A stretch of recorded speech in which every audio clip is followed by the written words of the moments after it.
Research is hard, but your tools should not be. Subthesis.com is the free alternative to expensive software. Whether you need to calculate Cronbach's alpha or organize your field notes, Subthesis has a tool for it. No paywalls and no registration required. Check the link in the description and let's dive into today's lesson. Welcome to Module 2 of the PM Playbook, Planning that Survives First Contact.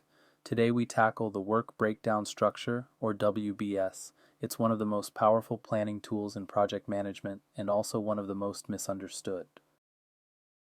Have you ever looked at a project and felt overwhelmed? The scope is so big you can't wrap your head around it. There's no clear path from the starting point to the finish line. Your team doesn't know where to begin, and any estimates you make feel like wild guesses. This is the problem the WBS solves. It takes the amorphous blob of the project and breaks it into pieces small enough to understand, estimate, and execute. A work breakdown structure is a hierarchical decomposition of all the work required to complete the project. It breaks the total scope into manageable components. Critically, a proper WBS is deliverable-oriented, not activity-oriented. It describes the things you will produce, not the tasks you will perform. We'll explore this distinction in detail because it's where most people go wrong. The WBS becomes the foundation for scheduling, estimating, resource planning, and tracking. Get it wrong, and everything built on top of it will be unstable.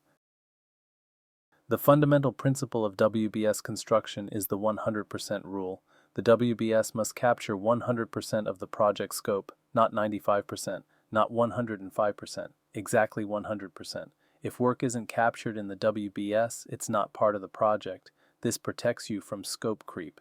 When someone asks for something not in the WBS, you have a clear response. Conversely, everything in the WBS must be delivered. You can't skip items because they're inconvenient. The 100% rule forces discipline in both directions. Let's walk through how to actually build a WBS. There are multiple approaches, and the right choice depends on your project type and organizational culture. There are several approaches to decomposition. Decomposition by Deliverable asks, what will we produce? This is the purest approach and often the most useful. Decomposition by Phase asks, how does the project flow over time? This works well for projects with distinct stages like initiation, design, build, test, deploy. Decomposition by Component asks, what are the major parts or systems? This works well for products with clear modules or subsystems. Many projects use a hybrid approach, combining methods at different levels. The top level might be phases, with deliverables underneath each phase. Level 1 of the WBS is simply the project itself. This is a single box representing the total project scope. It should match the project title from your charter. Everything else in the WBS flows from this root. Some organizations include their parent program or portfolio at level 1, but for most purposes, start with your project. This keeps the WBS focused and manageable. Level 2 breaks the project into major deliverable categories. Aim for 3 to 7 categories at this level. More than 7 becomes unwieldy. Less than 3 suggests you haven't decomposed enough. These categories often align with project phases or major system components. Whatever approach you use, the level 2 elements must sum to 100% of level 1. No gaps, no overlaps. Every piece of project work must fit into exactly one level 2 category. Below level 2, you continue breaking down deliverables into smaller components. Each level adds more detail. Keep decomposing until you reach work packages that are clear enough to estimate and assign. The 80-hour rule provides guidance. Work packages should represent between 8 and 80 hours of effort. Less than 8 hours is too detailed for project-level tracking. More than 80 hours is too vague to estimate accurately. Most projects end up with 3 to 5 levels total. Complex projects might go deeper. Simple projects might stop at 3 levels. Work packages are the lowest level of the WBS. They're the building blocks for everything else in project planning. A work package can be estimated. You can say with confidence that it will take roughly this long and cost roughly this much. It can be scheduled and placed in the project timeline. It can be assigned to a team or individual who will be accountable for completing it, and it has a clear deliverable or outcome. You know when it's done. Work packages become the basis for detailed task planning.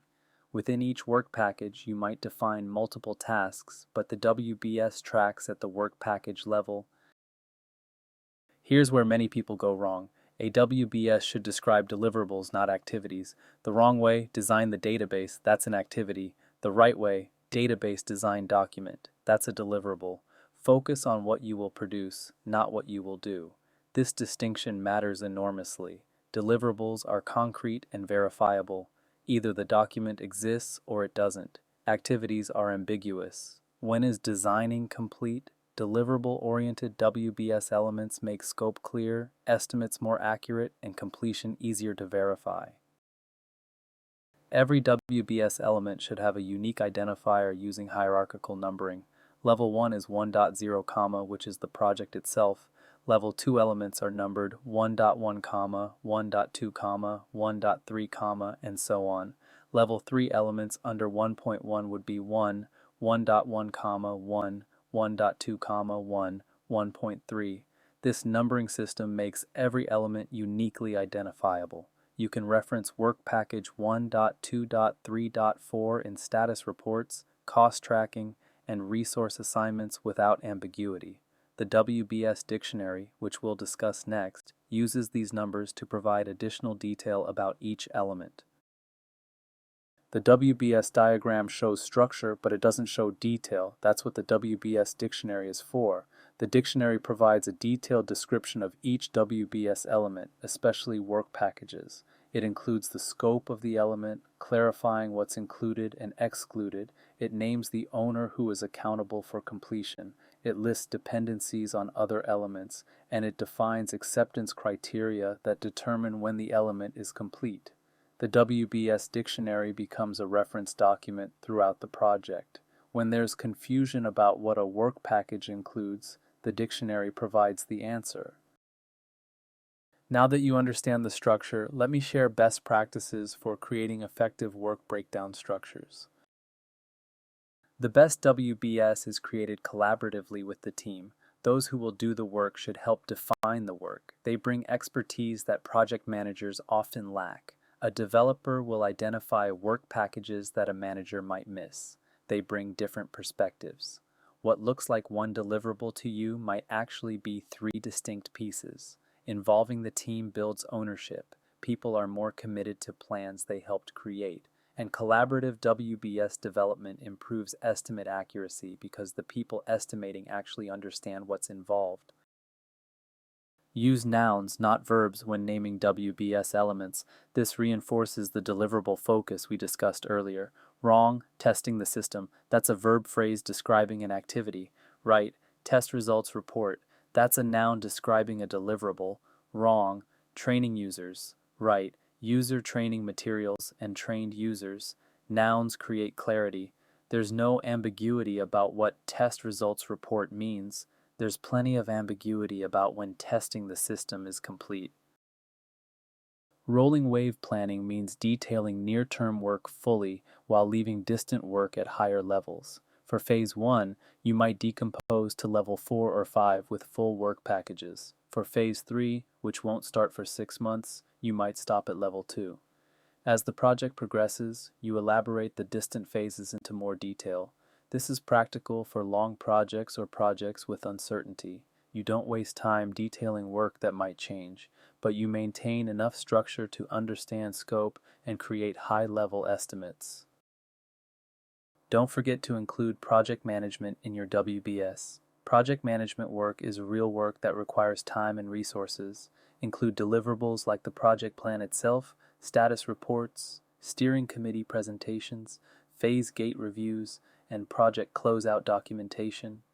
These are often overlooked because they're not the work in a traditional sense, but they're always required and typically consume 10 to 15% of total project effort. If they're not in the WBS, they're not in the estimate, and you'll be short on resources. Let me warn you about common mistakes. Confusing the WBS with the schedule is a frequent error. The WBS shows scope, the schedule shows sequence. They're related but different. Going too deep wastes time on unnecessary detail. Not going deep enough leaves work packages too vague to estimate. Overlapping elements double count work. If testing is in both the development section and the deployment section, you'll estimate it twice, and forgetting scope elements entirely is the most dangerous mistake. If significant work isn't in the WBS, it won't be in the budget or schedule, and you'll discover the gap too late.